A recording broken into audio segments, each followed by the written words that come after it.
اچھا مفتی صاحب یہ بتائیے گا کہ جو سورہ بقرہ کی آخری 2 آیات ہیں ان کی کیا خاص فضیلت ہے؟ آپ صلی اللہ علیہ وسلم نے فرمایا کہ جو شخص ان کو پڑھتا ہے نا، اللہ اس کے لیے کافی ہے۔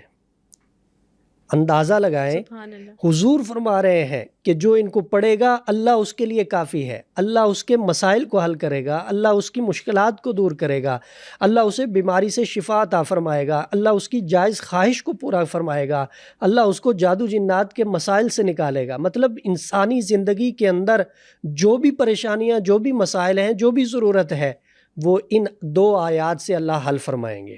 حضور کا فرمان کہ اللہ اس کے لیے کافی ہے جو ان کو پڑھے گا۔ اور پھر ان 2 آیات کے اندر دعائیں ہیں، ربنا لا تؤاخذنا ان نسینا، ربنا لا تحمل علینا اصرا، ربنا ولا تحملنا ما لا طاقت لنا۔ تو ان 2 آیات کو پڑھنے والا بندہ اللہ سے اپنی ضروریات کو مانگ رہا ہوتا ہے اور اللہ پورا کر دیتے ہیں اس کو۔ تو ان 2 آیات کو پڑھنے کا لازمی طور پہ معمول بنایا جائے، صبح بھی پڑھی جائے، شام بھی پڑھی جائے۔